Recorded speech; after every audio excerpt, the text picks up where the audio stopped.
Well, welcome back to A Closer Look, continuing to talk about the Imagination Library and specifically locally Sullivan County. Chris and Sam, thanks for joining us. Thanks for having us. So we mentioned the Books from Birth program a little bit earlier. Everyone receiving, or children enrolled from 0 to 5 years old, receiving a book each month. Amazing program, but how did this really happen? How does this get started? Sure. The Governor's Books from Birth Foundation was started when Governor Bredesen was in office and wanted to spread the Imagination Library across the state of Tennessee so that every child from birth to age 5 would be eligible to enroll. So the foundation covers the half of the cost of the books for children in Tennessee through the legislature and private donations from corporations.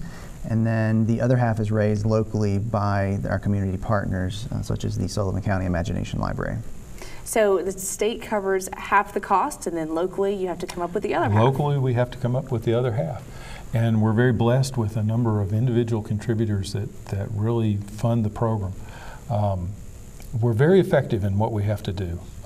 We spend 95 cents out of every dollar or more directly on delivering the books. The other half is on telling the story, keeping up with our website where you can go and register, keeping up with the accounting, and also with getting out mailings to people so that they can contribute.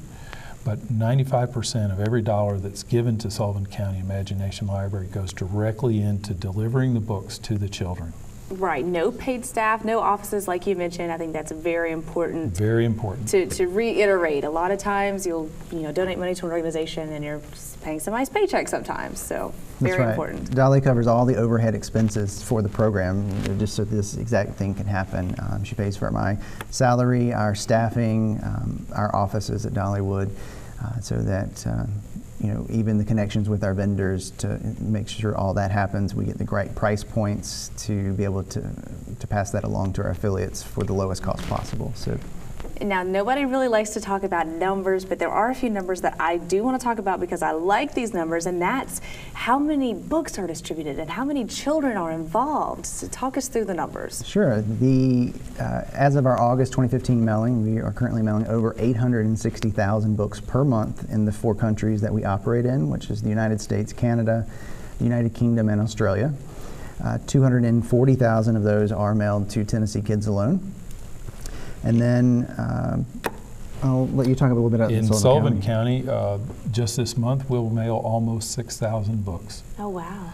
We have, in the life of our program here in Sullivan County, we're closing in on the 600,000th book to be delivered to our children. It will happen sometime at the latter part of this year or the first part of next year, but we're well over 500,000 books delivered. That's amazing. And now a statistic that kind of popped out at me that I just noticed, you didn't point it out, but I caught it, was you said about 840,000 overall throughout all the 4 countries. And then you said locally, as far as statewide, a little over 200,000. That's exactly right. 1/4, a quarter of the books overall stay in this state. That's exactly right. And that's we're thankful to the Governor's Books from Birth Foundation for that. They really strive to get those enrollment numbers up, and because every child is eligible, there's no reason that a child should not be registered. So they work with different hospitals, Mountain States Health Alliance and Wellmont, to have enrollment forms in the birthing units where they get their first book in the hospital and directly enroll the kids into the program, so there's no missing out on those first few months. So if they enroll in the hospital at birth, they get a full library by the time they turn 5 that they can keep. And reiterate that this is for everyone. This is a completely free program. All they got to do is sign up. That's exactly right. And now the sign-up process is super easy too. Yes, you can go to our website. But we're very, very thankful for the local hospitals because they guide people into this process, and most of our registrations come through at birth.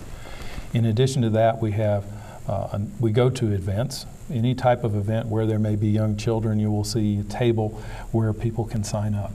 And we try to get people to sign up as quickly as they can so that they don't miss out on any of the books. Right, and if we have a couple parents at home with young children, it's still not too late. They can still sign up, correct? Absolutely. You may not get all the books, but you'll get some that are age appropriate for your child at that point and up until 5 years old. And that's one thing that I want to talk about coming up in just a few minutes after the break is how these these books are selected, what the library really looks like by the time they enter kindergarten, by the time they reach age 5. I can't wait to hear about the selection process. I was looking through the books here, and I found one of my favorites from when I was a kid. It's this one's actually Corduroy Goes to the Doctor. I don't know that this one was actually written when I was a kid, but I do have a Corduroy book that was my favorite growing up. So it's great to see these memories come back. And everyone, of course, knows The Little Engine That Could. You guys said is this the first book they get? Yes, that's actually Dolly's favorite childhood book and the first book that they get in the program. Well, Dolly and I have the same thing. Who does not know this story? So the first book you get in the program, some great books coming up. We'll tell you more about those, how they're selected, and how they change from year to year. Thanks for joining us. We'll be right back, guys.